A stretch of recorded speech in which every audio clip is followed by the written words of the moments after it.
La vente, c'est pas du one shot. C'est un processus dans lequel chaque morceau, chaque partie s'imbrique les unes aux autres. Et si vous ne maîtrisez pas votre processus de vente complet, voire même le processus complet de transformation de votre client, vous n'êtes déjà plus dans le sujet de la vente aujourd'hui.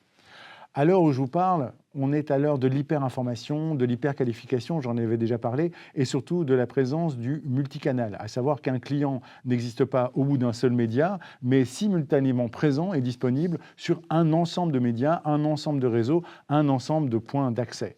Dans le temps, on pouvait considérer que la vente était quelque chose de très one-shot. On pouvait tenter sa chance auprès d'un client, il y avait une demande avérée, la réponse était oui, la réponse était non, et puis la vente était close, terminée. D'un côté, on l'avait accepté et le client devenait un client fidèle par défaut et par nature parce que personne ne venait à le relancer. On attendait que son besoin refasse surface et on allait re-signer un bon de commande de temps en temps.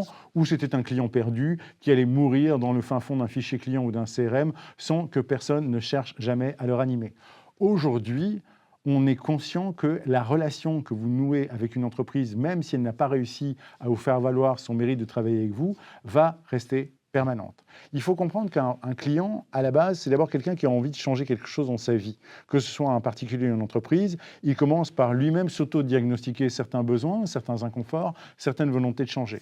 Et entre ce moment-là et le moment où il va accepter de travailler avec votre entreprise, il y a tout un processus, toute une série d'événements qui peuvent être aujourd'hui simultanément contrôlés en même temps par le marketing et en même temps par les ventes. Et donc, tant que vous n'avez pas compris quel est le trajet d'achat, ce qu'on va appeler la buyer journey en anglais, tant que vous n'avez pas compris quelles sont toutes les étapes par lesquelles passe votre client, vous loupez en fait toutes les opportunités avec lesquelles vous pouvez faire une interaction avec votre client pendant tout ce trajet. Interaction mixte entre une interaction humaine représentée par un sales et des interactions plutôt digitalisées qui sont facilitées par votre département marketing. C'est ça aujourd'hui qu'on va appeler le sales enablement.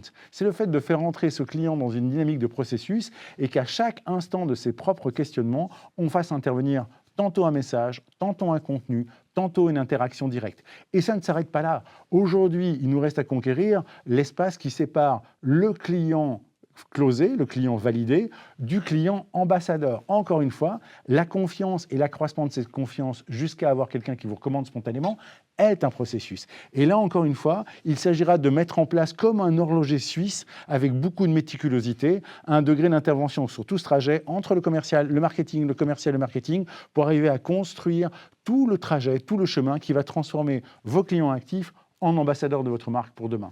Donc de grâce, arrêtez de considérer la vente comme un job one-shot et commencez à les considérer comme des séquences dans lesquelles vente et marketing vont œuvrer pour obtenir de meilleurs résultats. Je vous retrouve bientôt dans une prochaine consultation de Dr Sales et n'oubliez pas que la santé de votre entreprise dépend avant tout de la santé de vos ventes.